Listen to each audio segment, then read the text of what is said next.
నమస్తే అండి. ఈరోజు మనం ఎంతో టేస్టీ అయిన కొత్తిమీర పచ్చడి చేసుకుందామండి. ముందు బాండి పెట్టుకున్నాను, నూనె వేసుకున్నానండి. నూనె వేడెక్కింది. పచ్చిశనగపప్పు వేసుకోవాలండి.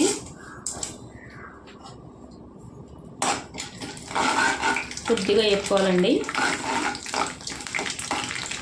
దోశలో చాలా టేస్టీగా ఉంటుందండి ఇది.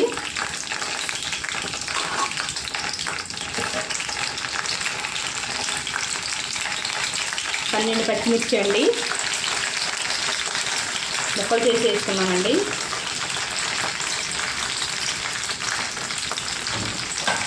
చెట్ల కింద ఉంటాయండి, దాని నుంచి అలాగా మట్టి కోసి వేసుకున్నానండి. పచ్చిమిర్చి వేగాలండి బాగానే.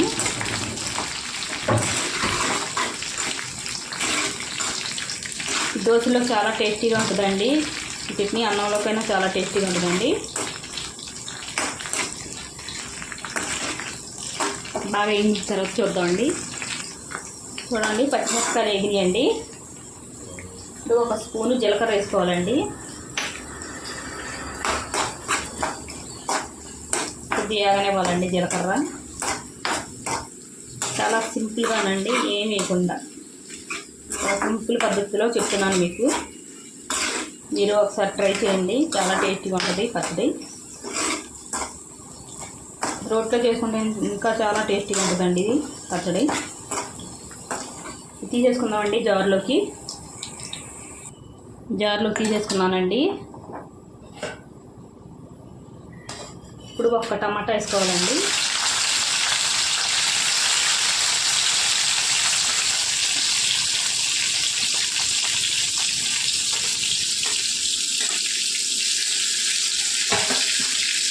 కొద్దిగా వేగనివ్వాలండి టమాటా నూనెలో. నూనె ఎక్కువ ఉందేమో అనుకుంటారేమోనండి, కొత్తిమీర వేగాలి కదండి, దాని గురించి కొద్దిగా ఎక్కువ వేస్తున్నాను నూనె. వేగిన తర్వాత చూద్దామండి. చూడండి, టమాటాలు వేగిపోయాయండి. కొత్తిమీర వేసుకోవాలండి. ఒక పెద్ద సైజు కట్టండి కొత్తిమీర, శుభ్రంగా కోసి ముక్కలు కోసి పెట్టుకున్నానండి, వేసుకోవాలి.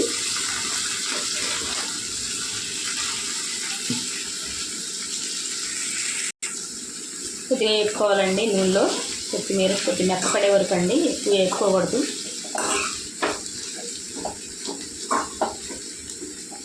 మగ్గితే సరిపోతాయండి ఆకులు.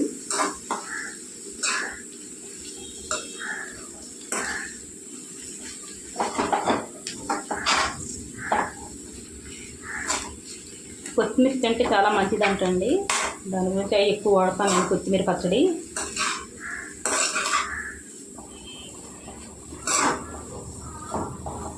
కూరలు వేస్తే సరిగా తినరండి కొత్తిమీర. ఇలా పచ్చడి చేసుకుంటే ప్రతి ఒక్కరు తింటారు.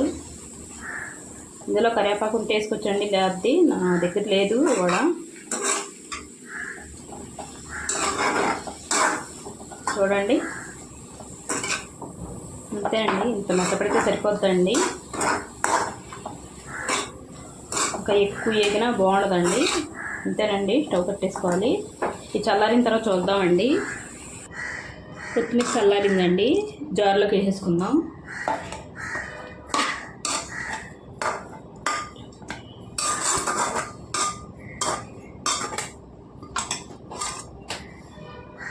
చూడండి, కొత్తిమీర వేస్తానండి. ఇప్పుడు రుచికి సరిపడా ఉప్పు అండి.